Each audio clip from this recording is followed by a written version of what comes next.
I'm going to talk to you today about how we monitor sea turtle populations, and the simple answer to that is with difficulty. Work like this takes a tremendous amount of effort, and it takes dedicated volunteers from all backgrounds to spend months at a time working in the back arse of either Greece or Costa Rica, helping out an NGO to collect data.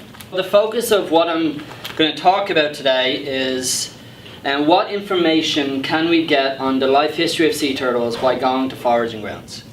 And just to outline how I'll be talking about this, I'll introduce quite briefly why we need to monitor turtle populations.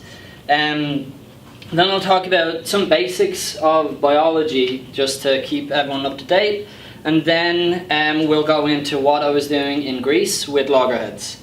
And then we'll end on how you can get involved. So I know a few people here are undergraduates, and this is a volunteer program for everyone. So any background is welcome.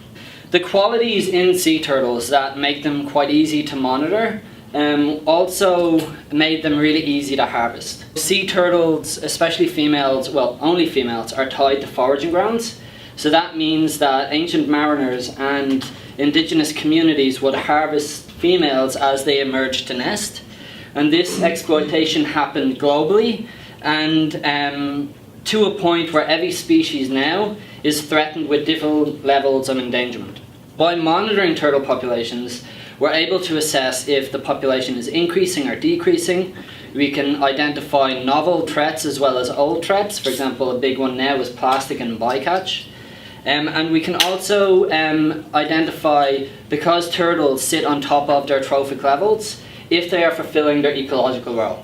Also, all the pictures I'm using here are taken by my friend Kostas Papaphysouras, who is a mathematician in Greece who found a flyer in the metro in Athens and has been going back to Archelon for a decade. And he's actually made this into a project. So he'll be attending the International Sea Turtle Symposium based on this, but his full-time job is a mathematician, which is pretty cool. Sea turtles actually are really interesting animals. They have qualities of large mammals like rhinos and elephants, so they take decades to mature. However, unlike rhinos and elephants, they don't produce a few young that make the adulthood. They produce a lot of young, which is quite enigmatic, because either an animal reproduces really fast or it reproduces really slow, whereas sea turtles take the best of both worlds.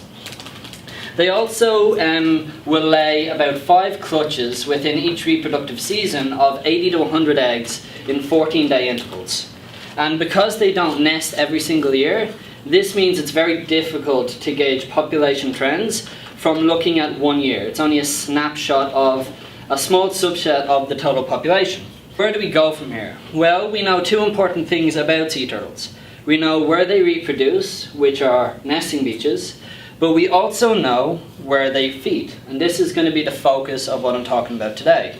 However, we do need to talk about nesting beaches, because what happens on nesting beaches strongly influences what we see on foraging grounds. Where they reproduce, we only sample females in the population, but this allows us to learn about their reproductive biology and also hatchling survival, which is really important for population modelling, because when we make population models, what we actually look at is fecundity and fertility, and we only address females within that.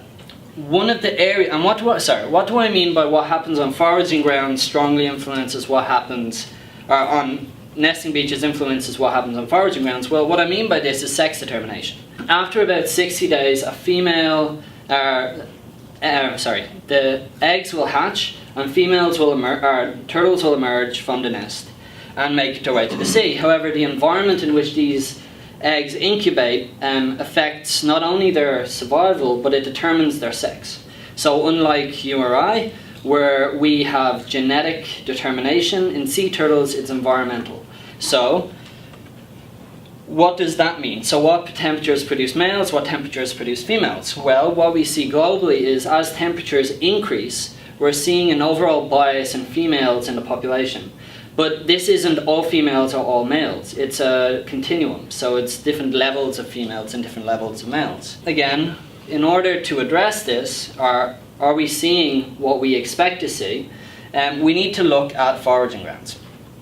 So are turtles encountering mass feminization? This is what we're normally presented with. We see a hatchling that makes its way into the ocean, and then we won't see it again for a decade. What they would normally do is they aren't powerful enough to swim against the current, so they will actively drift in sargassum weed or different seagrass until they're strong enough to swim against the currents, where they will recruit onto a foraging ground. What we know is the life cycle of sea turtles is complicated and has a lot of moving parts. And they occupy a range of habitats, and monitoring only a single area only gives us a snapshot into total population. For instance, by monitoring nesting beaches, we have a good idea about female reproductive biology, but we don't have any idea about males and juveniles in the population. The advent of satellite transmitters has also allowed us to look at where these turtles are going to, so the migratory routes to and from foraging grounds. The next step then is to go to foraging grounds and say, what can we learn about turtles by going to foraging grounds? Unlike nesting beaches, foraging grounds contain both males and juveniles, and most of the methods we use to catch them are either nets or jumping on them, which we call the rodeo technique. Sampling foraging grounds, we can learn about different aspects of their biology. We can learn about residency times, so how long they're staying in an area, and site fidelity. Are they going back to the same area? We can learn about how fast are they growing, what is the ratio of males to females, and where are these turtles coming from? So where were they born? This then brings us to Archelon, which is the Sea Turtle Protection Society of Greece, and this is an organisation I have worked with for 6 years now. I started off in 2013, and I went back 2014, skipped 2015, 2016. I led this project, and I went back last year again to lead it again. Archelon has several projects located around Greece, and Greece is important, let me just put in, saying that it's important because 60% of the turtles, or about 40% of the turtles in the Mediterranean, actually use Greece to nest. Conserving these areas is important for their survival in the Mediterranean. So most of the projects they actually have in Greece are nesting beach projects. So around the Peloponnese, Crete, Zakynthos, these are all major nesting grounds. However, they only have one project, or one area that we know that we can get reliable numbers of juveniles that we go and sample. And this is in Amvrakikos, which is northern Greece. In Amvrakikos, it started in they started doing Amvrakikos in 2002, and it was a part of a researcher's Ph.D. Project. And then when I went in 2013, it was a field research project, so we were getting paid to do it. But it started as a volunteer project in 2014. And this is when they started taking people from universities or people with an interest to Greece to assist in the research. And this is one of the few projects that allows you to get really in-depth in research, and it will give you an example of what fieldwork consists of. As you can see in this image, we not only jump on turtles, but we also have drones. So we're starting to incorporate drones into our surveys, so we can actually see the turtles that we're missing. So we can do surveys to count individuals within the bay at any time. The area we stay in Amvrakikos is quite unique because all the other places around on the projects you stay in a tent, whereas in Amvrakikos we stay in that building with the orange roof at the back there. We have a little dinghy, and what we do is we would wake up at around 6-7 a.m. and we would go out onto the boat, and then we would go around the bay. The project runs for 45 days. Volunteers come for 2-week intervals, so you spend 2 weeks on the project jumping on turtles, and for those 45 days we spend 8 hours a day in a boat. It is hard work, but it's very rewarding work. So for every turtle we catch, we take a tissue sample so we can look at genetics. We apply tags so we can know when we see her again, not only where we have seen her, but how much has she grown since we last saw her. And then if we also catch her multiple times, we can look at her movements around the bay. And we also take photos. So one of the really unique things about turtles is they have patterns of scutes on their face, scales. And these scales are like a fingerprint. So if she loses her tags, we can then look at these photos and see what have we caught her before. So we can build an online database for the turtles that we see again with no tags, but they have evidence of tag wounds, so we can then see through our database if we have caught her, or when we have caught her, and what tags did she have. The bay itself is actually quite unique. It's a 700-meter opening that actually makes it into Amvrakikos Bay. So in order for these turtles to get in, they have to navigate through this 700-meter wide opening, and that's the only entrance or exit to the bay. We have identified 2 hotspots within Amvrakikos where we get a reliable number of turtles. So this is the first area, so our base is around here. And what we would normally do is we would go around into Bay 1, and most of the turtles we see are around just where this pier is. And then we would also go into the second bay, which is really shallow. So I mean, when we talk about how shallow, it's probably up to my waist, and I'm quite short. So catching a large number of animals is quite feasible, given that we can spot them from a distance, they can't dive and escape us, and the more we catch, the better estimates we get of the population as a whole. My friend quite nicely made a video for me, so I'll just let this play.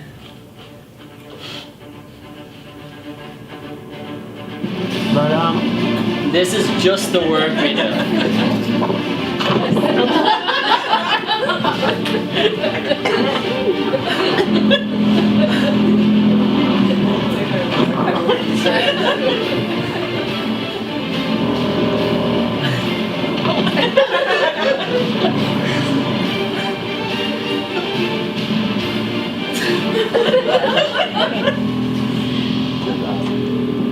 Do the turtles ever get annoyed and like bite you? You'll see in a minute.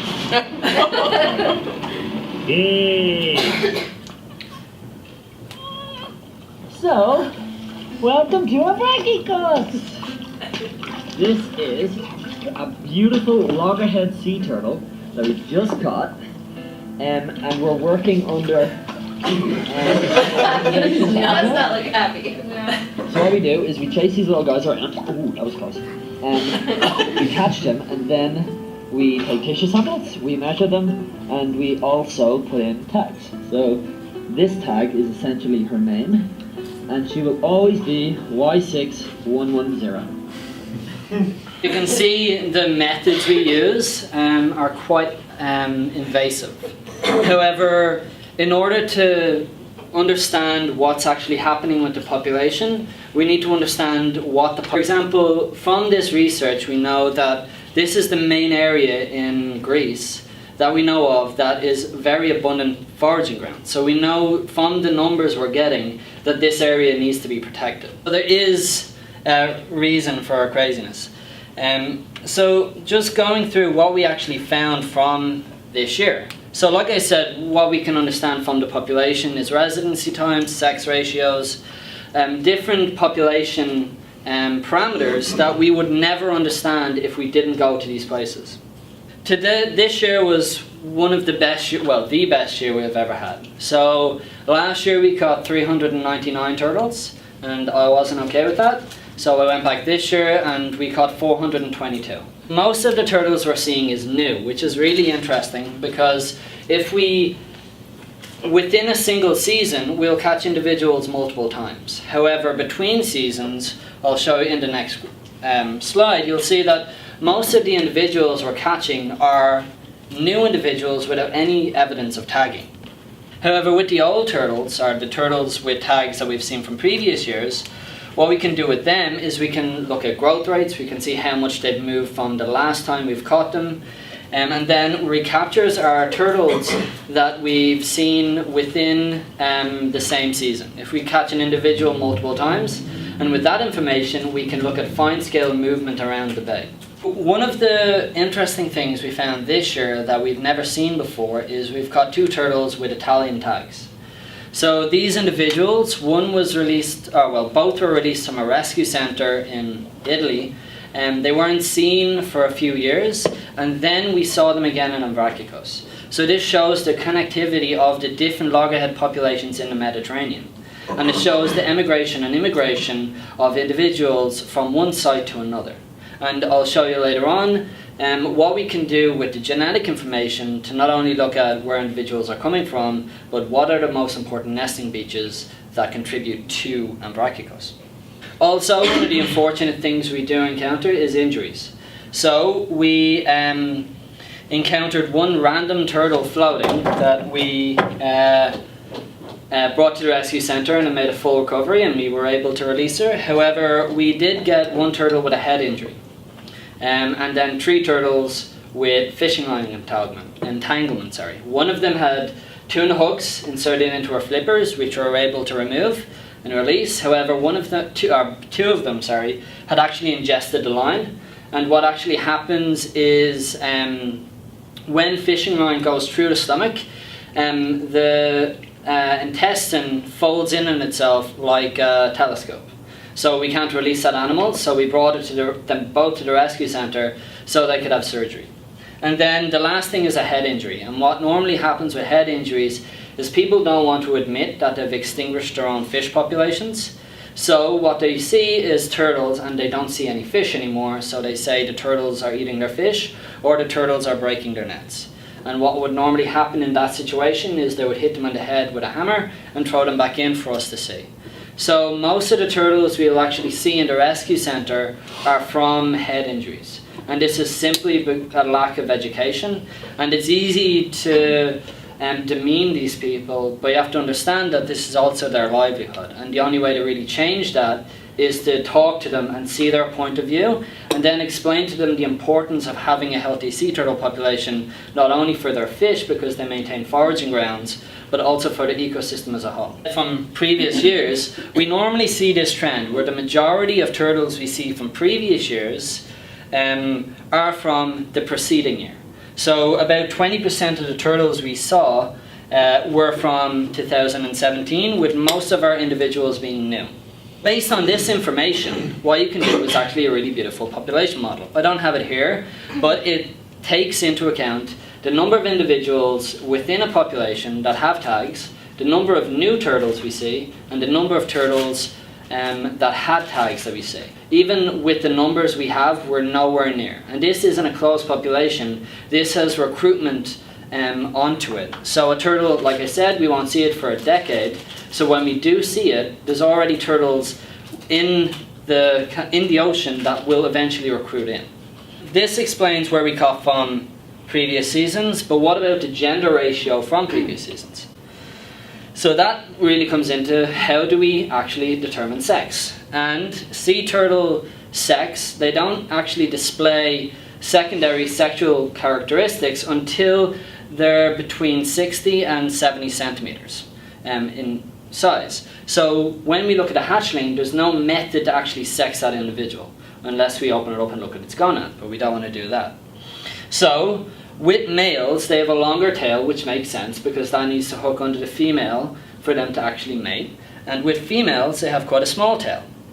So anything above 6 centimeters we would determine as a male, and anything under 6 centimeters we would say is a female. However, there has to be a minimum size to this. And there was a paper published that showed that the minimum size that we need to look at is anything over 75 centimeters we can accurately classify as male or female. Or any turtle with a tail bigger than 6 centimeters we can then classify. So there are the two things. So where does this then come in? So we can see that most of the turtles that we have seen are juveniles, which makes sense from previous years. And then we have a small number of females, which I'll explain in a minute why that makes sense a bit. And then mostly males. Let's just look at juveniles for a second and ask a question, why do they switch habitats? So if they go into the open ocean, why would they then, or when would they then recruit onto a foraging ground? I said around 10 years. However, I'm always amazed at just how inaccurate it is to measure age by size. Because age is a product of foraging ground productivity, and it isn't a product of size. So you can have a really big turtle that is immature, that simply grew up in a really productive area. But you can say the size, which is a good estimate.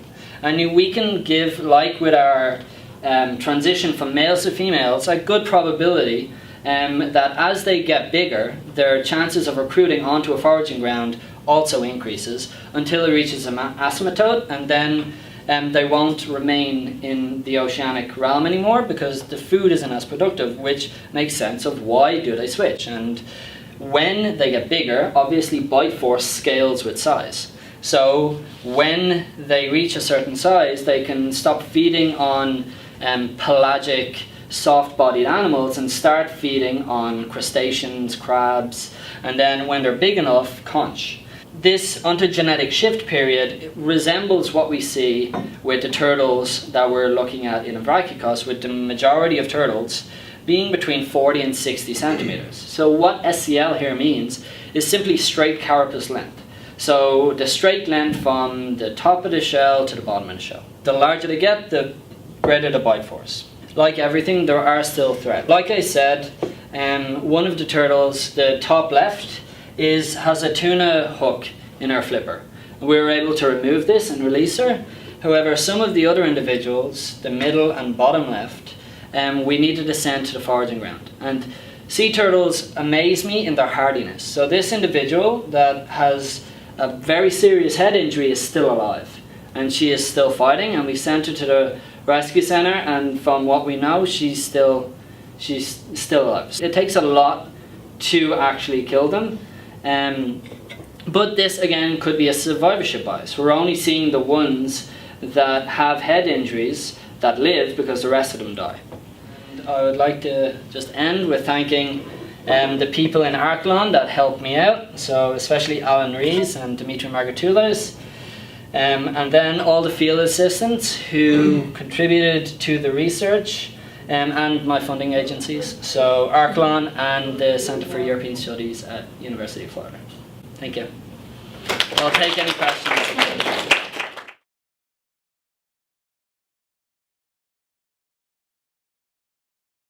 Some people use nets, which is, you get a larger return. However, it means that the animals will take longer to work.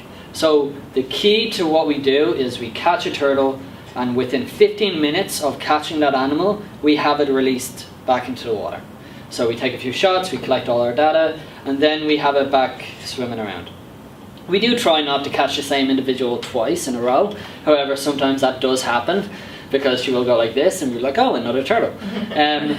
But comparison is, I mean, it's very similar to like the Mediterranean as a whole. It's very similar. However, when you compare basins, loggerheads in the Mediterranean are normally smaller than elsewhere. What I've found is that if you're spending $2,000 to go to an area, then you're probably not going to be helping out very much beyond contributing money to actually fund the research. You do get very predatory organizations where you'll see people paying thousands of dollars for a week or two to actually do very little. And I guess that's the biggest thing, is if you are paying thousands, then most likely that organization is using you not to actively help, but to passively help through funding the program. With other organizations, with volunteering, you shouldn't pay a lot to offer your most precious utility, which is your time. So I guess it has to do with the price and also the description of the work. If you're just going to be observing, then sometimes that makes sense if you're going on whale watching boats, etc. But other times it's just to witness other people do research.